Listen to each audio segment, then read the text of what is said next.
is the beginning of the ninth year that we've had with you, and we certainly appreciate you. And what we would like for you to do is to give us some background, education, and some of your experiences so that our audience might know more about you and some of the things that have happened to you since you first started with us more than 9 years ago.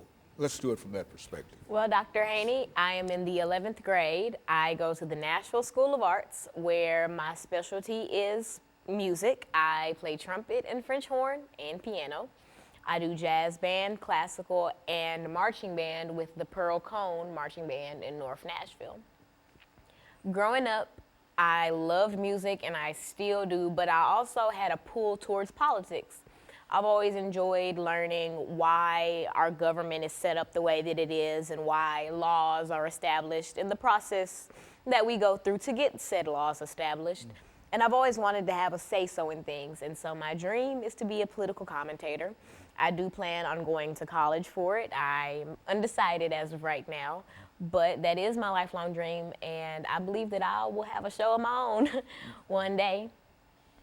That's basically sums up my background and why I'm on the show. And I feel like the show gives me kind of a head start on giving my opinion and spreading my knowledge to others, because ultimately that's all I want to do. And I feel like I can appeal to my age group a lot better, seeing as they'll probably respond better to someone who looks like them and is of their same, age range, as opposed to listening to Fox News or CNN. Very good. And so, Alana, let's talk about, I think we said that the topic today is the impact of imperialism and colonialism on the African continent.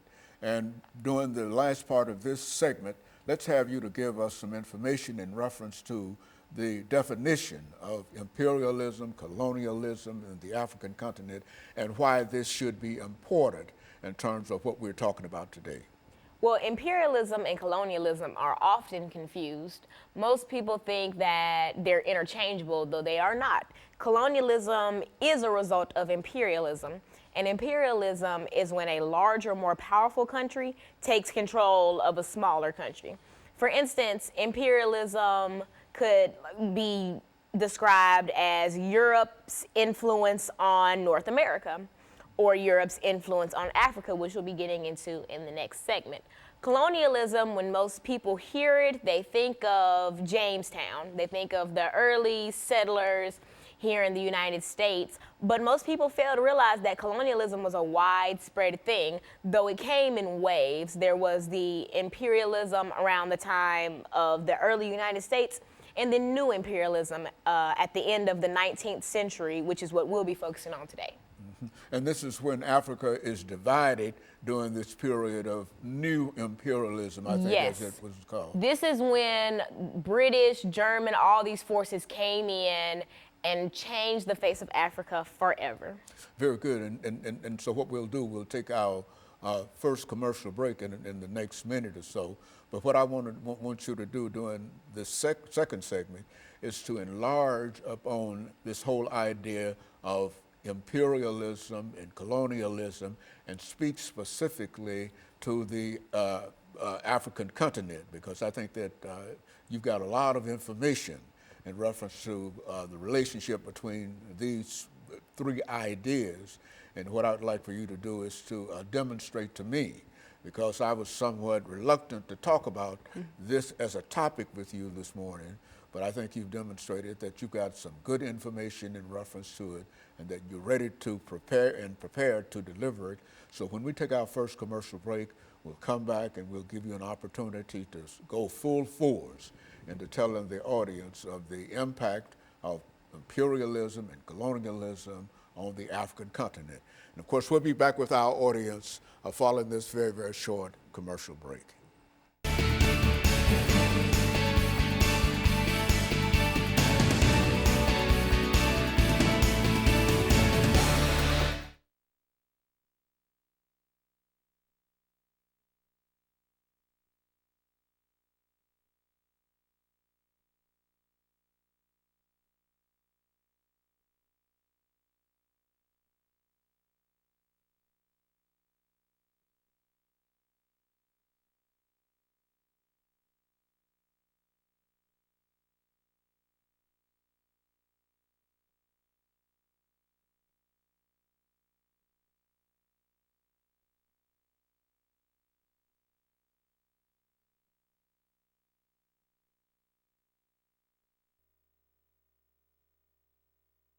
the second segment of the show for today, and then we'll talk about the impact of imperialism and colonialism on the African continent. And then we can get into it. We'll have 8 minutes to do. This is going to be 8, right? Yeah, and then 10. Then 10 minutes to do the second. Got it. I think that I'm going to make this segment like leading up to imperialism, and then the 10 minutes like during and after. Okay, yeah, Okay. well, like, however you want to do it. Okay. As long as you can keep on doing it and keep on speaking and making noise over there, you don't have any problem. The only problem with the television is when it goes silent. Nobody says anything. See, because that's You when don't have that problem that's with when me. people stop and look, start around. For they'll be listening in bed, and they leave and sit up. And It's gone silent. Oh, man. Television don't go silent. No talk show. But I think this is a good show. It's demonstrating you got some knowledge and some information that. Did you hear my neck pop? What? Did you hear me pop my neck? Was that your neck? Yeah. I thought that was you. Let me see. Well, I already did. What, you pocket? I just like that. Yeah. Yeah, well, no.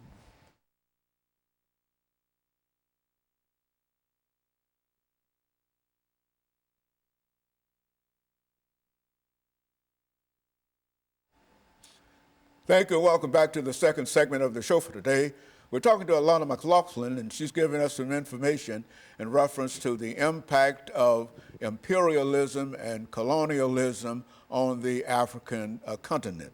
And so, Alana, let's take this second segment to become involved with what we mean when we say what kind of impacts are we talking about and what were the consequences of all of this activity and et cetera. Speak from that perspective. To fully understand the effects of colonialism and imperialism in Africa, we must study what imperialism and colonialism is and what made it unique to what happened to Africa. So in the last segment, I talked about how imperialism and colonialism are not interchangeable, though most people believe that they are. In imperialism, the Webster definition for imperialism is when a larger country takes control of a smaller country because they're less powerful. And whatever the larger the mother country does is up to the mother country. And we see that in effects in like early colonial United States, Jamestown, etc.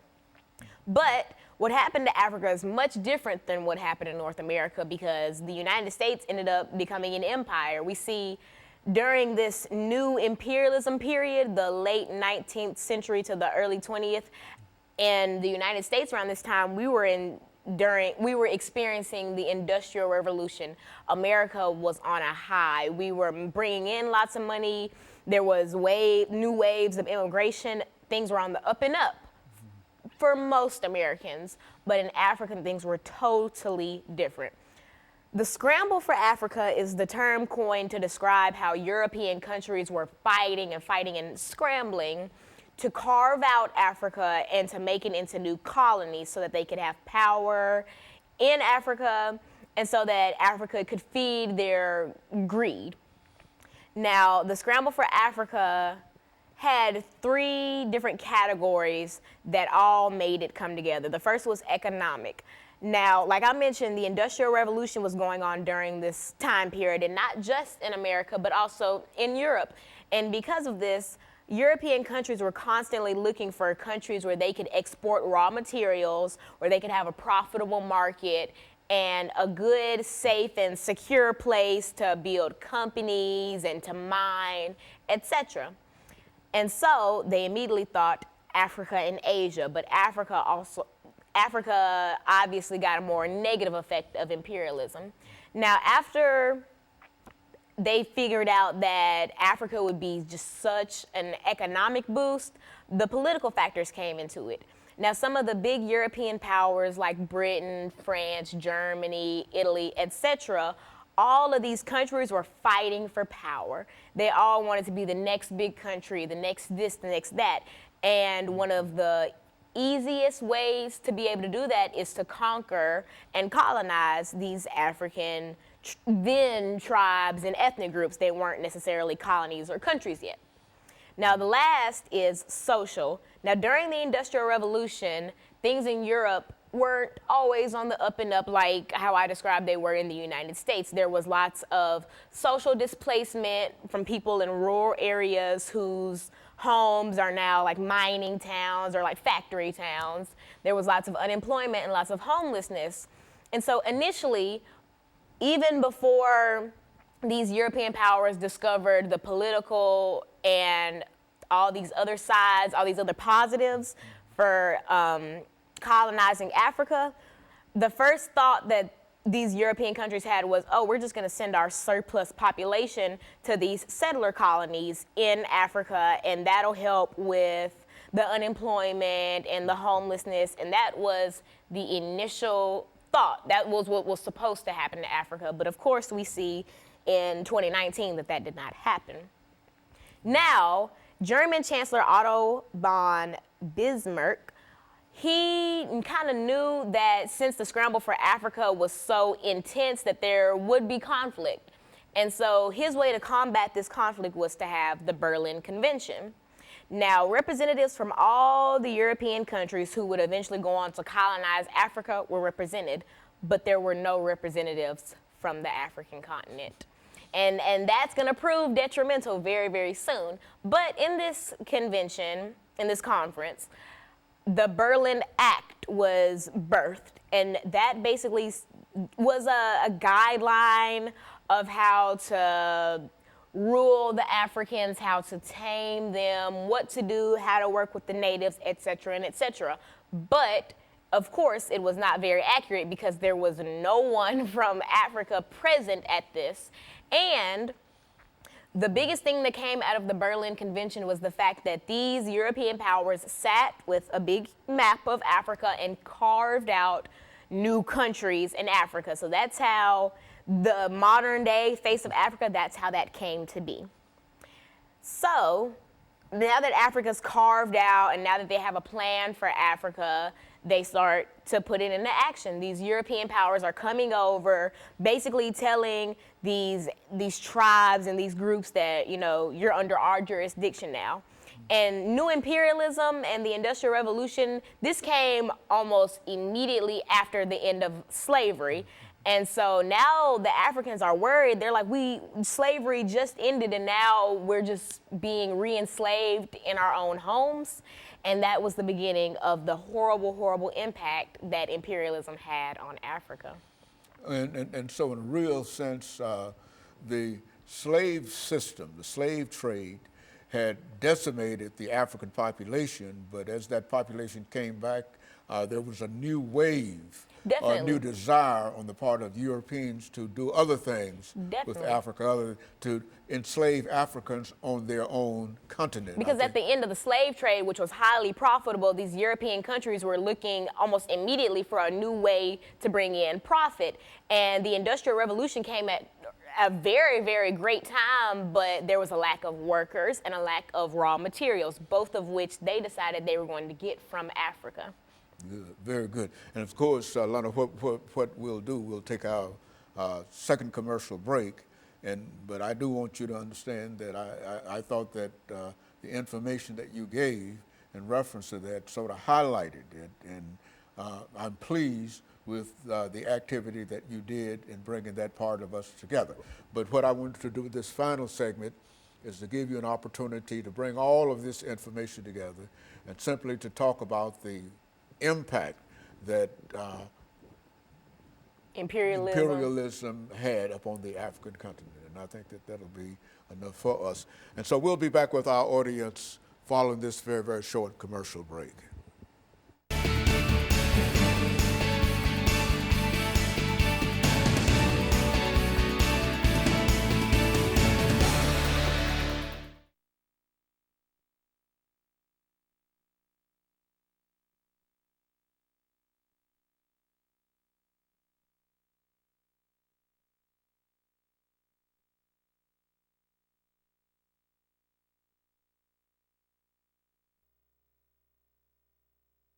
Because sometimes I don't have anything to say in reference to it. Let me pull it all together.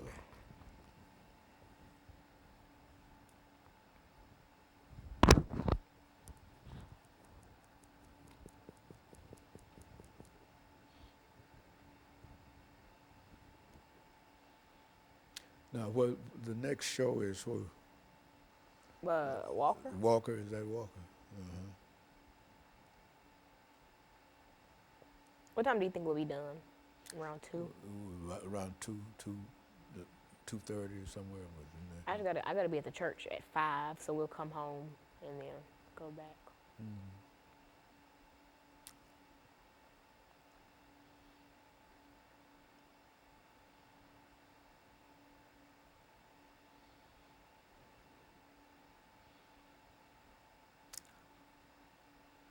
We have to roll it down. That's some time we didn't use, you know that. Oh, I didn't. Yeah. I didn't know.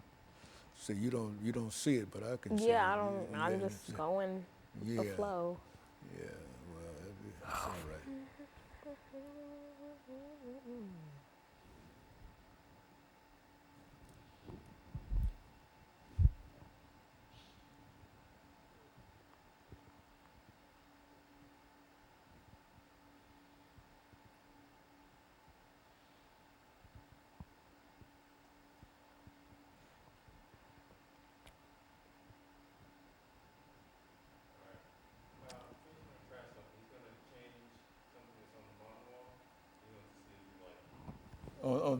On the wall? Yes.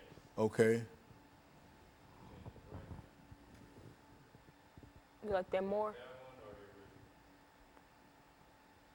Is it gonna say we'll be right back? Like, This is not the original. no.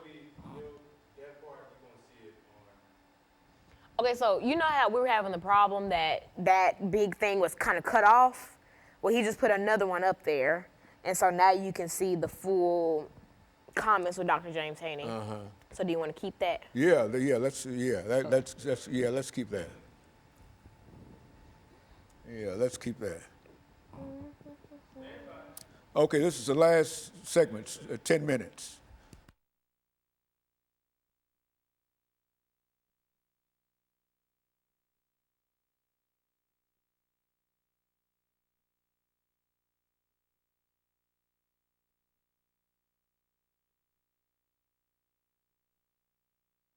Thank you and welcome back to the final segment of the show for today.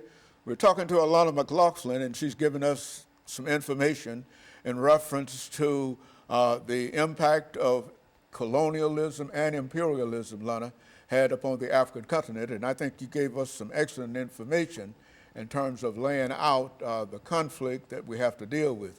But let's take the last 10 minutes of this program to give you an opportunity to develop this idea of the impact and the reasons for some of the things that we're talking about here.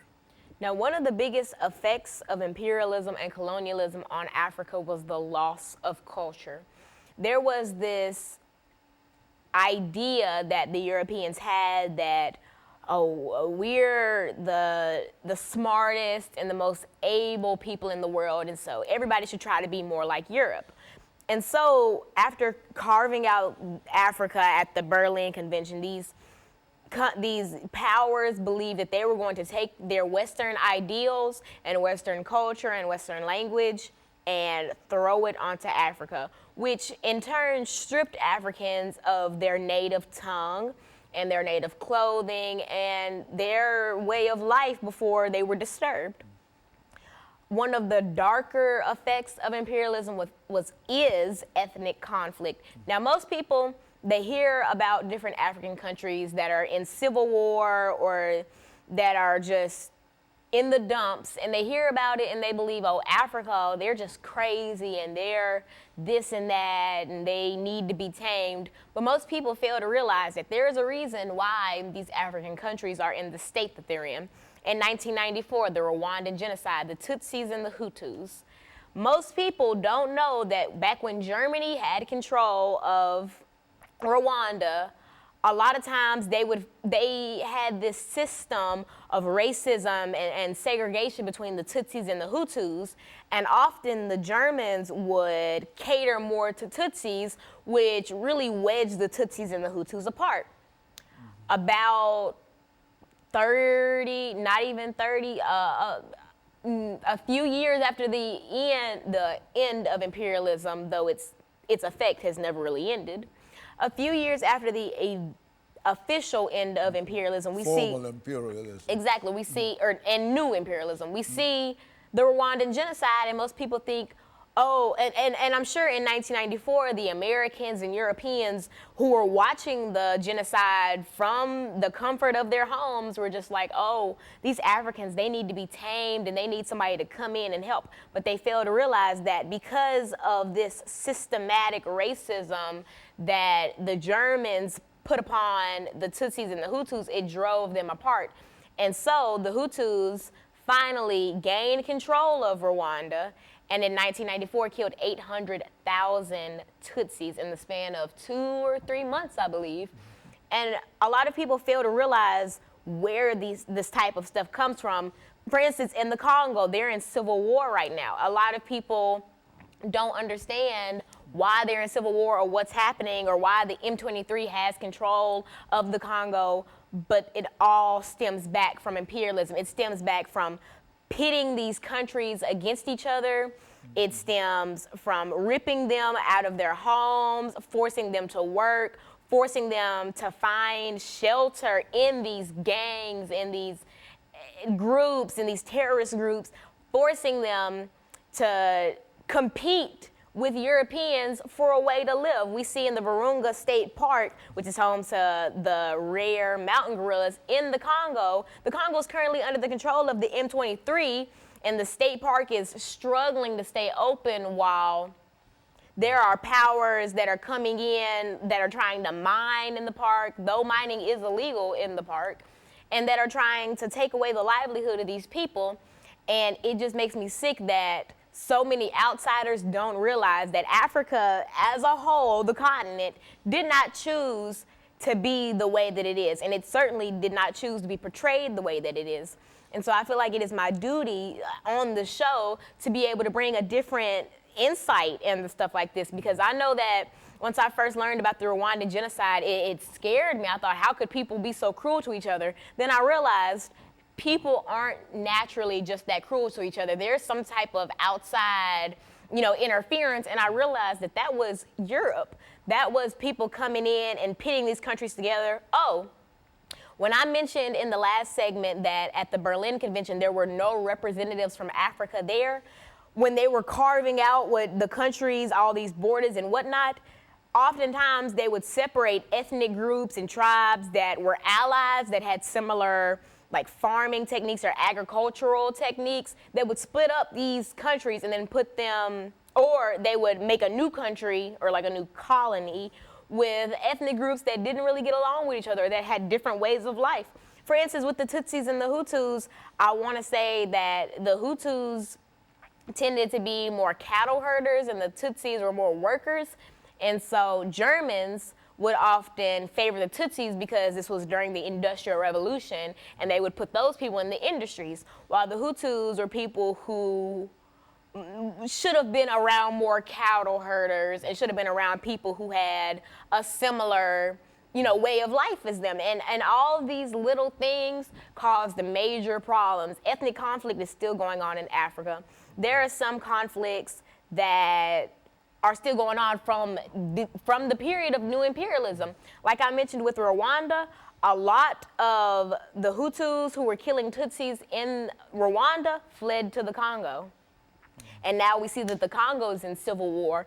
And it's honestly just, it never ends. It's like the domino effect. You come in and you tip this domino, and then all these people are affected and they go on to affect other people, and it never ends. And so when people say that, European powers need to come in and tame Africans, or when Americans say that they need to be Americanized so that they're civilized and so that they can work together, it's not their fault. It is purely because people came into their home, stole land from them, and left them. They took the raw materials from Africa. They took so much gold, ivory, etc., stuff that they were originally trading, but Europe became greedy and they figured, I don't want to trade, this just should be mine.